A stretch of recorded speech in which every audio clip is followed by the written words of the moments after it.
Good afternoon, everyone. This is the lightning round 3. Hope you guys are in the right room because, I will get that room locked so you can't escape before all the presentations are finished. We were supposed to have 5 presentations of 6 minutes each, but now, fortunately for our speakers, we have got only 4 presentations, which mean that we can extend up till 8, maybe 9 or 10 minutes, because the total time is 45 minutes. And please write down your questions, and it'll be good to ask those questions at the very end to all the 4 speakers.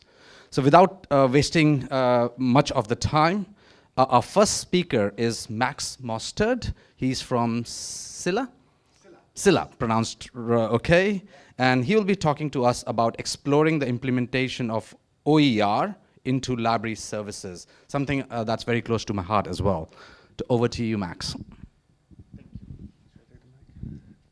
Yeah. Thank you, everyone. And great that we have such a mixed crowd. I'm Manit from Scylla, Syllabus. We do work with AI, so it's Scylla.ai. And we are here to tell you more about how libraries can really become a even more valuable campus partner, service provider for faculty and students for their teaching. I'm one of the co-founders. I work on a product, and we have an, I think, exciting product to share with you. And maybe first, why is this important? Textbook costs have been increasing year over year, and it has gone up so much that sometimes college students even skip buying a textbook, or they pirate it, they find it somewhere. And it really led to a challenge in higher education. Not everyone is as fortunate to buy all the textbooks. Some may not even get great outcomes because they lack the input, the textbook itself. And yeah, we're in different parts of the world where it's simply not possible to even buy a text. So the question is, how can students even succeed if they don't have access to what they need? So there is definitely an interesting change happening. It happens for many years, but I think now also in combination with AI, there's some very interesting possibilities. Open educational resources, OER, are a response to these expensive textbooks. Textbooks that are oftentimes limited. One user can access the textbooks. 2, it's only a few things you can do with it. But if you really want to be free to use a textbook, to use a chapter, to maybe have AI create questions, you want to be free in that usage. And that's difficult sometimes with existing licensed textbooks. And there's not only OERs, there's open access. Many of you may also work with open access journal articles or open access books, monographs, edited collections, chapters, you name it. There's a lot of content openly available. And libraries play a central role in all of that. So libraries are helping to make these models work. There's a lot of models out there. They're training faculty, of course, to make sure they understand how they can participate, how they can use open access. The other presentation before was about quality, so it's very important to make sure this from reputable publishers and so on. And it can really help, I think that's the main thing, to help the goal of the library, that the library can position itself as a service provider to faculty and therefore have students access to content from day one without paying absurd prices. So how does that play into Scylla? Well, we did research, others too, and what are kind of the help libraries then need to make the most out of open materials? And the top one, that's really what we are focused on, is about finding efficiently open education, discoverability. That's a big topic. It's a big topic for a librarian to be able to solve. Imagine you get a professor, I want to buy this textbook. They come to you and you say, difficult, budget cuts, no money for textbooks, but maybe now I can look for something else that's fairly similar, something that is maybe another option for you to use in the classroom. That is something that we would like to promote. We would like to enable librarians to have that service offering and not just say no. No, you can buy it, no, no, no. No, but we have something else here for you. And with our tool, we can do this at scale. And there's many other challenges. So we are going with Scylla one by one through the challenges. But the first one is by far the most important. And that's why we started Scylla. We help universities, colleges, libraries with finding open and affordable content to your teaching needs, to your courses. So how does it really work? We work since 24 with libraries all over the world, specifically UK, Australia, and UK, and Sweden. And we are using AI to match those resources, those open resources, to your curriculum, to your syllabus. And that is very powerful. If you have faculty teaching a course, or you have a reading list from faculty, or you have a system like Leganto, Thales, Keylink, or you have a course catalog, we analyze this course catalog. And we can tell you where there are opportunities for open materials. And that's probably a very helpful start because there's so much content out there. So if we can make recommendations to tell you where to start, that's probably a good entry. And that's how we have our studio, we call it. We need to do many more things to make it an even more exciting studio, but in the end, you can really look at these resources alongside your teaching. And how does that work? It's one solution that we scan the courses, we tell you where to start, and you can then have faculty look at this. You don't have to tell them you have to do this, but if you see, there's a course in Introduction to Accounting, I can see there's a lot of people over the world using this open textbook. Maybe next time this professor needs to refresh their course. Maybe someone is starting a new course. That's the moment to maybe talk to them and say, hey, have a look. What we then do is we allow faculty or librarians, it depends, really look at different pieces of content and put them together. You can mix and match a chapter from this textbook, a chapter from this article. You can take whatever you want and export this to your LMS, to your reading system, to your Canvas, to your Moodle, to your Blackboard.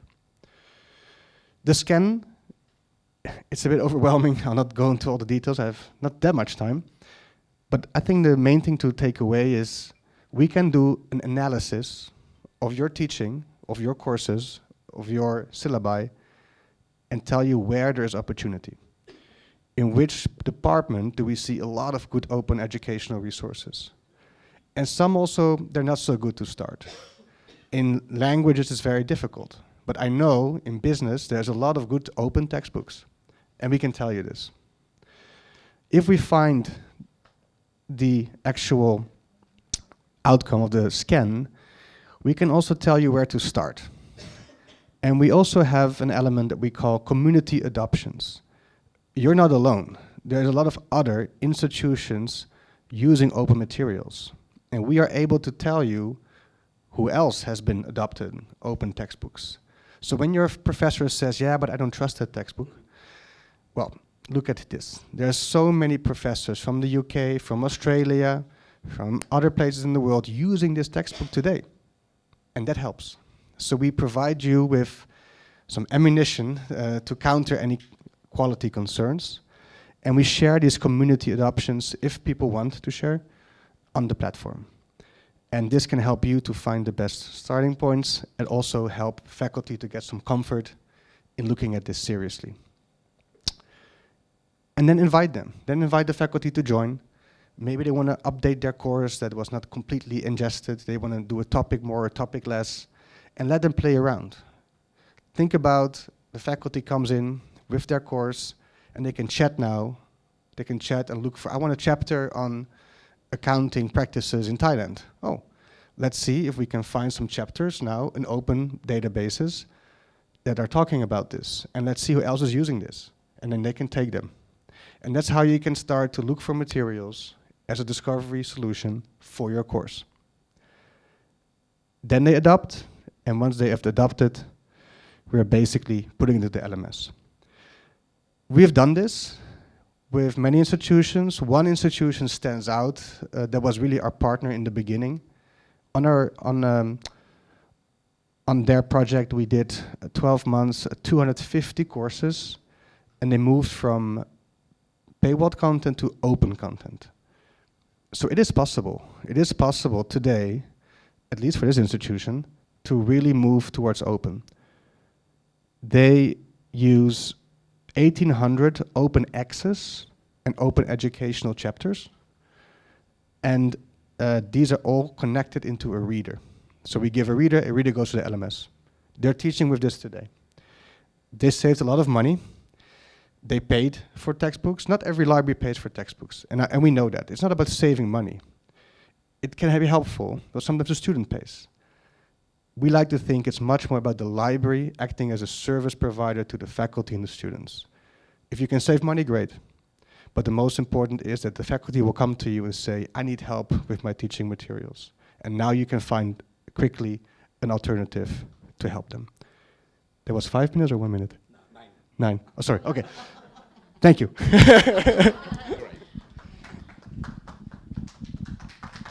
Thank you, Max. So our next presenter is from Kaohsiung Public Library. So we have got Chin Yang Lee and Si Yin Kung. So Si Yin Kung, yeah. And they will be talking about participatory design and services of youth, a case study of Youth Governors Initiative at the Kaohsiung Public Library. Hope I'm able to pronounce it well. So they are just putting their slides on. In the meanwhile, you can write down questions for Max. Yep, over to you. Thank you.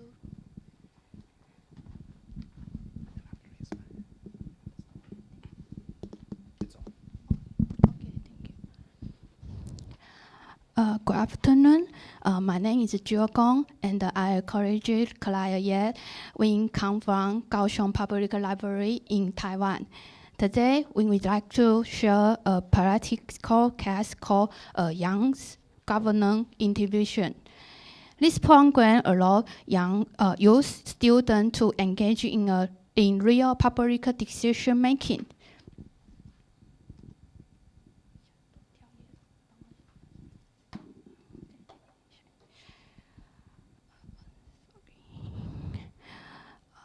Not as a standard, but as a learner of the governance. Many libraries today face a similar challenges. Digital tools replace traditional reference surveys sometimes. At the same time, young people of this area are often excluded from decision making. Representation esteems, but it's often symbolic with real petitions. So we ask, can a library become a place where young people learn governance by doing it? Since 2022, Kaohsiung Public Library rescued 15 young citizens annually as youth governors. Then the youngs can come from different local areas with different backgrounds and interesting age from 13 to 18. As Taiwan's first administrative legal and title library, we have a more flexibility to experience with participatory governance. For 4 years, in 26 young proposals have been adopted and further implemented in our library's operation. What is the initiative about? Our research question is to understand how young participants functions as a form of governance learning. Based on this question, we believe participatory design draw 3 elements: clear roles, mentorship, and real operation participation. It is a practice-based research case and design ensure that partition is meaningful, not just a symbolic. The use initiative process move from the requirement to ideation, discussion, evolution, and finally integration. The youngs cooperation with each other to find a common issue and then come up with a purpose to offer a solution. Youth governance purpose are reviewed by the board of the governor and when approach become actually library service. One noble example is our library stamp college tour, encouraging citizens to visit all 16 library branch in our Kaohsiung. Once young governor gave a position feedback that although the proposal seems difficult to realize, it is exciting to see it eventually become reality. To examine this impact this initiative, we adopt a qualitative research approach.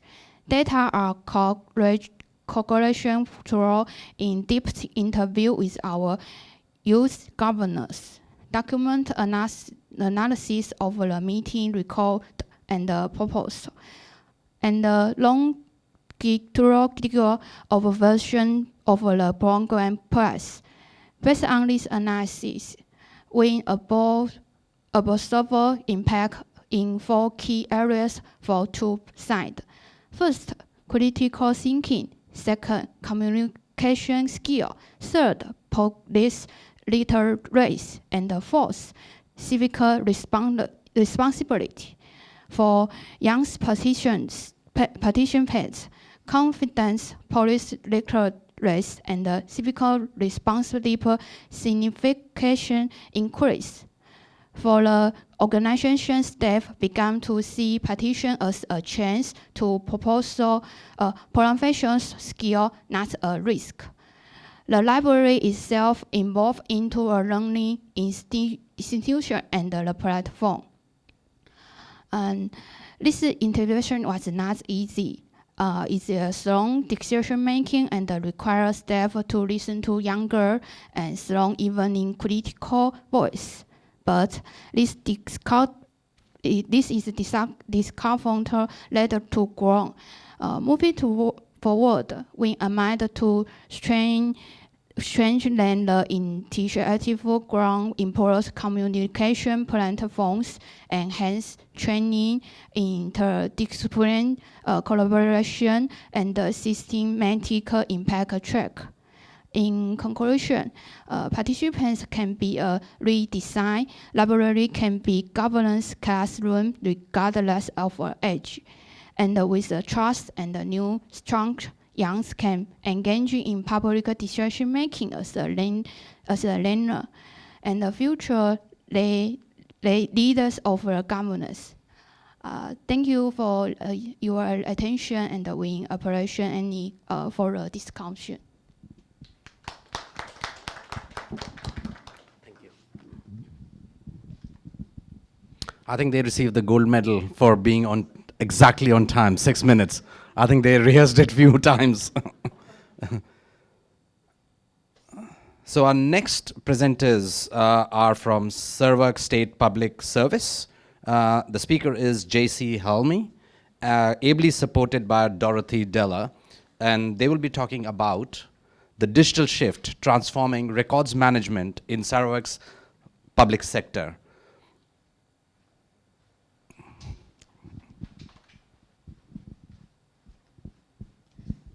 All right. All right, sure. All right. Selamat petang. In bahasa Malaysia, we call it selamat petang. So good afternoon to all. So my presentation is digital shift transforming record management in Sarawak public sector. This presentation focuses on impact and of digital transformation on record management within the Sarawak State Library Sarawak State Government and how it shift support efficient, transparent, accountable public service. Okay, next slide. Right. Sarawak, as many government worldwide, is undergoing significant digital transformation across public sector. So as you can see, this is our library, and we have two main function.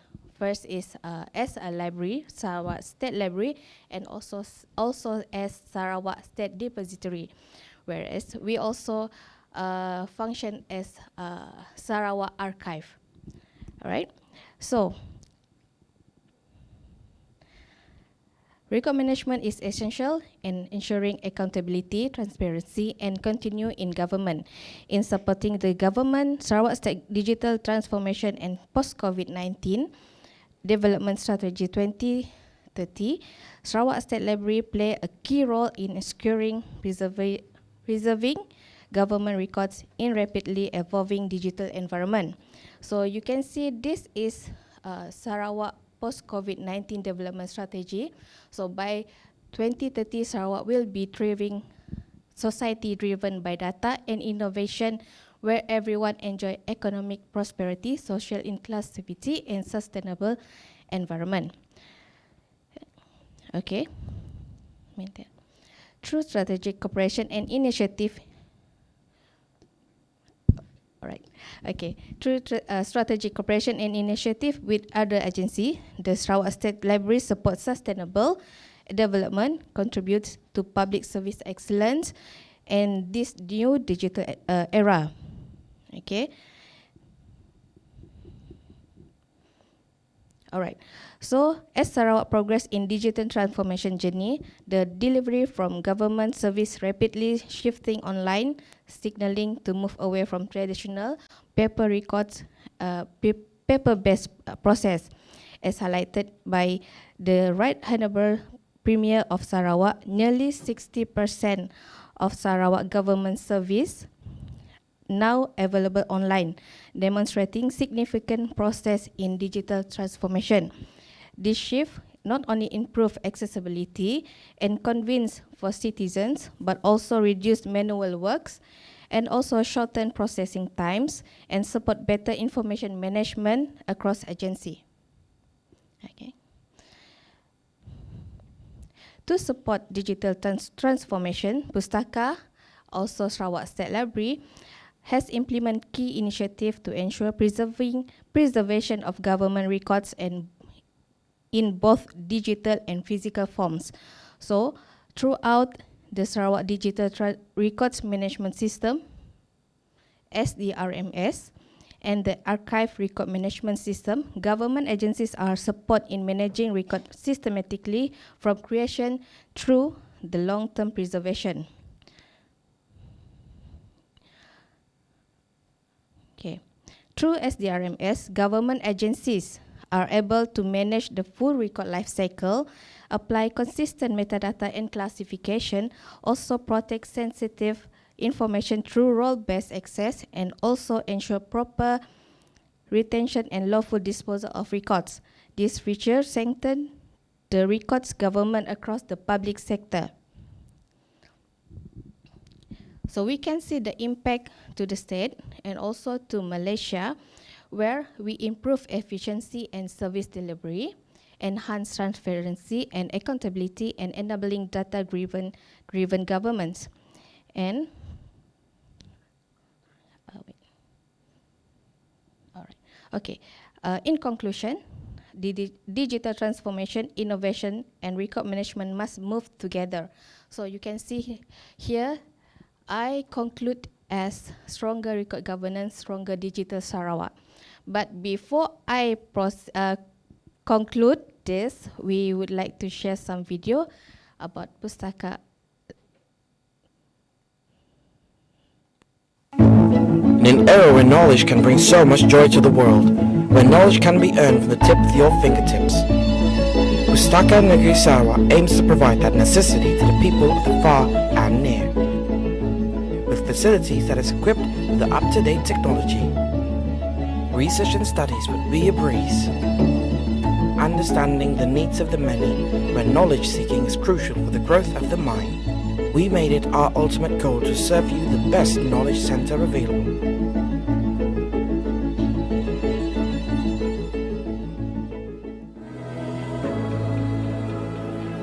As our priority to preserve the knowledge and Sarawak heritage collections, we are committed to provide the user with access for those special and unique collections of Sarawak.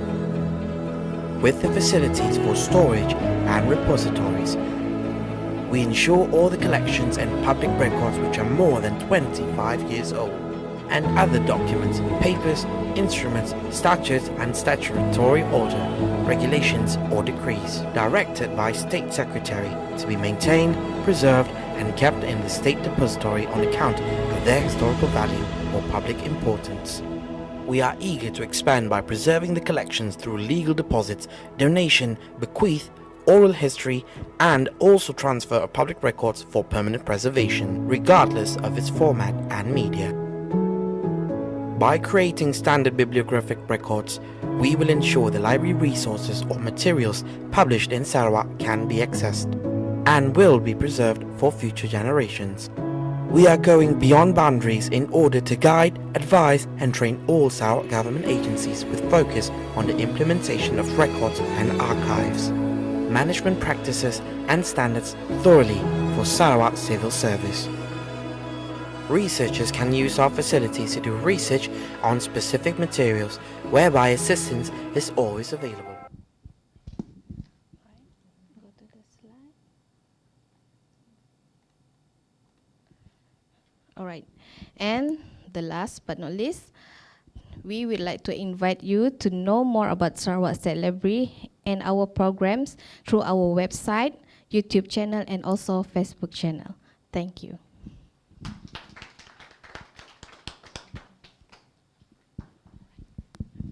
Thank you. That was on time as well. So I think I will have to fill in a lot of time in between. Give me a second. So I've lost my agenda.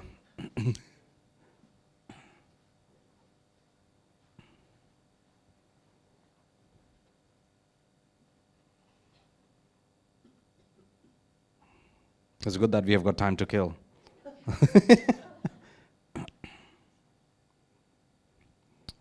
And our final presentation for this lightning talk is from Yeo Ing Ling Yin. She is from Singapore Management University, and she'll be talking about atomic steps towards sustainable learning with open education resources. So we started with OER, and we are finishing with OER, with making sure that youths are engaged, and we are archiving our documentation in between as well. So over to you.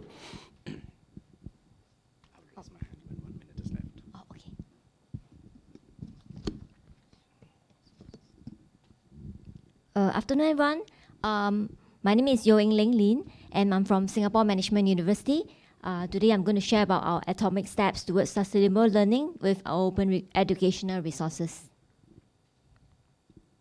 Okay, so a little bit about our university. Singapore Management University. We're not a very big university, medium size, and we have 8 schools. And we cover interdisciplinary areas such as business, economics, accountancy. We have law and computer science as well as social sciences. And 2 libraries serve the community, Lee Ka-shing Library and Kwa Geok Choo Law Library. So our library collection is mostly e-focused as well. So our physical collection is not that big. Most of our resources, we have about more than 900,000 e-books and e-journals, and then we also have 100 over databases. Okay, so open educational resources. So what actually is OER? So it's actually learning, teaching, and research materials that's openly licensed that actually allow users to do various things like retain it. They can actually keep a copy, they can reuse it, or revise the material to adapt to their own use.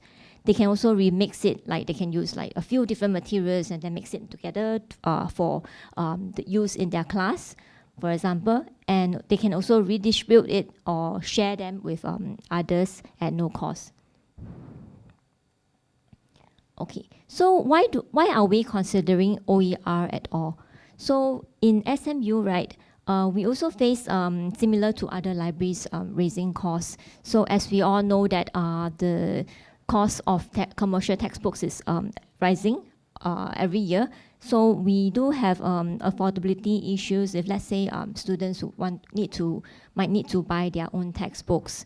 And as libraries, right, of course, we won't be able to provide every single student like a copy of their own. So we also look at other resources like OER, which actually can solve some of these problems. So it's actually part of the solution that we think can actually address the affordability, flexibility, and equity in access. Okay, there are challenges in adopting OER. Because there is a lot of open educational resources available out there, so it could be time-consuming to actually search and for exactly the relevant material that maybe an instructor wants for their particular course.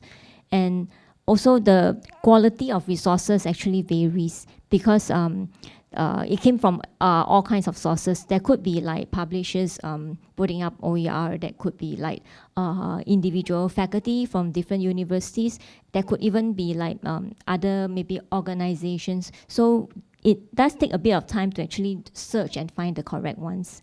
And then there's also different Creative Commons license applying to different OER, and it could be not so, for users who are not so familiar with the different licenses, they might need some time to find exactly what they need. Reputation-wise, some instructors or faculty, they might have some reservations about putting up their works as OER as well, because they could be concerned about like other people using their work and then maybe modifying it, and let's say they modify it in a way that they might not want it to be, that it could affect their own reputation as well. Okay, so at SMU Libraries, we have some OER strategies we make use of to try to put this together. So firstly, we rebrand it as open resources. So for open educational resources, we use it as part of the solution together alongside with other open access resources and also our library collection and subscribe resources. So instead of like using OER, thinking of OER as something to replace resources that instructors or faculty are already using, it could be an addition, a supplement, or even like used together with other kinds of resources. And enhancing discoverability, we also thought of integrating open resources into our system so that to improve the visibility. And competency building, workshops and research guides that we organize to try to equip users to actually know more about open resources. And forming partnership, working and sharing with internal and external stakeholders. Okay, so some of the atomic steps we have taken, like what I've mentioned just now for open resources, we call it open resources now, and right on our library homepage, we actually put it clearly out there if there's a tag that links people to possible resources they can actually make use of. And then we also have OER research guide, which actually put out some of the different sources that users could actually search for.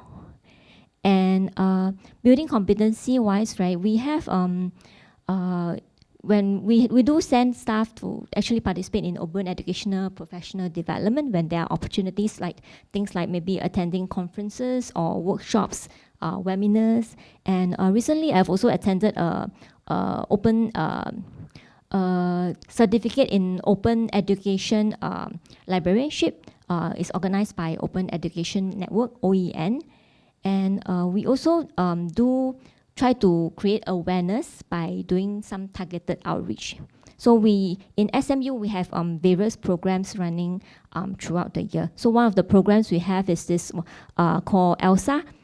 Is a short name for Emerging Library Leaders for Asia Pacific. So that's one of the programs we have, and during these kind of programs, we do share about what we do about OER. And then in our faculty teaching forums, workshops, and briefings, we will also try to communicate to faculty or staff and students about what is available for open resources. For potential causes that could use open resources, we try to target like large enrollment first year courses, because OER sometimes the more foundation topics, like maybe introduction to psychology, perhaps it will be easier to find materials and open resources on such topics that first year courses could possibly make use of. And upper level courses wise, there will be the smaller classes where actually faculty can actually make some decision on which material they want to use. And sometimes we also have some receptive faculty who are more open to change and innovation. We can also actually communicate with them. Okay, and then discoverability part, right? We use our library management system is Elma. So in Elma, we have community zone collections where we can actually activate. So whenever there's open resources like or open ebooks available, we will try to activate this collection to make them discoverable on our library catalog. And we also try to explore and evaluate tools for discovery and adoption. So we will be on the lookout on what possible tools that will be available. And just now, what Max mentioned, Sila was one of the tools we explored as well. Okay, forming partnerships. So we also partner with our, within SMU itself, our different schools, centers, institutes, and our continuing education departments. And we also have a special interest group for ANILO, which is, I'll tell you more about it here. Okay, so this is our ANILO OER special interest group, where we actually come together with different libraries in the ASEAN University Network to actually share knowledge. So every few times a year, we'll have an online meeting where we actually share best practices and knowledge. Okay, so if you are interested to join this special interest group, you can actually get in touch with me as well. Okay, so that's all I have. Okay, so ending with a quote. So I do encourage your institution to also try to explore open resources as well. So any small steps I think will be useful towards sustainable learning. Thank you. Yeah, that's my contact over there. Thank you, and we have done very well. So we have got 7 minutes for questions. So please, any questions that anybody would like to ask? Yep, we have got one question here. Please introduce yourself and ask the question. Thank you very much. My name is Nove from Universitas Airlangga, Indonesia. I have a question for Max and Engling about the OER. I'm just wondering how you discover the resources, especially like from textbook, the free one, and the chapters that, and then you collect them, and how you curate the resources, and is it basically based on your judgment, or is there any kind of a standard which resources that can be used and not and excluded? And then is it only the project, or just you will spread it to other library? Because I see it based on your best practices from the Coventry, right? And another one from SMU. Can you share with me with that? Thank you very much. I'll go first. Okay. Okay. So we have we have developed a research guide where we actually put in certain sources for open resources, And whenever we find new sources for open resources, we will actually put it in there.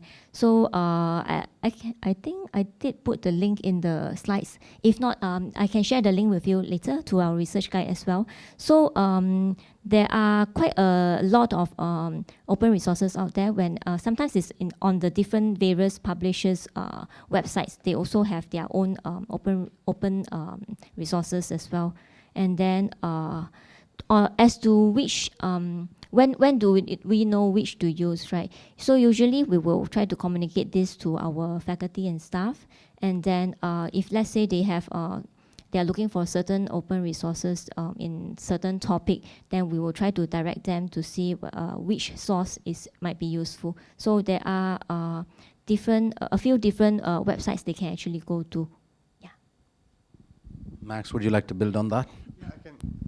I think what helps a lot is that many librarians already have collected a lot of helpful databases. And what we are doing is we take some of these databases and put them into our system.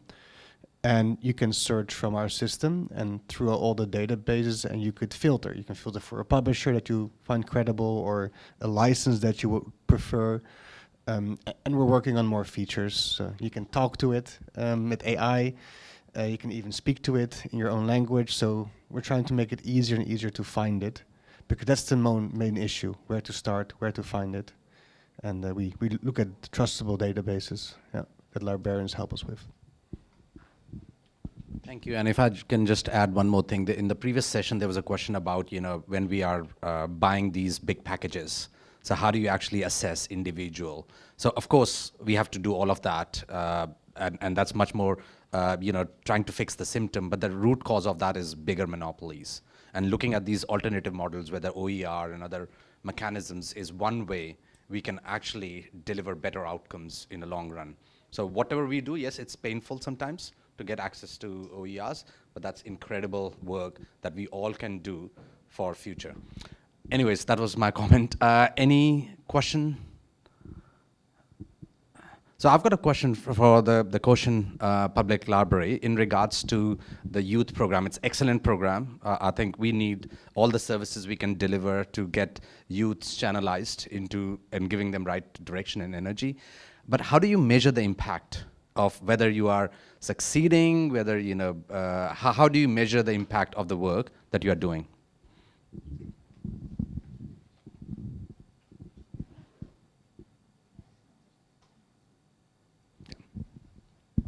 Well, actually, we have 26 projects, and we offer the readers who join in the project. Firstly, we have certification. The film, they can fill the form and give us actually feedback, so that we can know how to make it improve to a better situation. Yes, and actually we will try to make it the certification form into games, maybe in the future, so that also adults or children, they can give us a better feedback in the future. Thank you. Excellent. Any other takers for last couple of questions? We have got one at the end. Please introduce yourself. Hi, I'm Hannah Whitaker. I work at the University of Florida in the United States, and my question's actually for y'all as well. So we work with college-age kids, so they're 17, 18, 19, 20, and we really struggle with getting them engaged and getting them wanting to come. And I mean, they're so busy with college and everything, but I'm just wondering how you engage students, or, well, you're at a public library, but how do you engage people that age? And yeah. I think that's every parent's nightmares as well. Actually, we have some projects for workshop, they can, with native culture, for example, they will make somehow like lamps, or maybe lanterns, or they can have actually workshops, or they will go to their communities. They work to communities, to their local culture, and we combine the activity and the local culture together. So the students in college, so they can know the maybe they don't live in the city in their university, so they can know more and meet the people in the community more. Yes, and they are very interesting. Some people. Yeah, thank you. Thank you. That's the end of the seminar. Can I quickly invite all the speakers onto the stage so we can take a group photograph?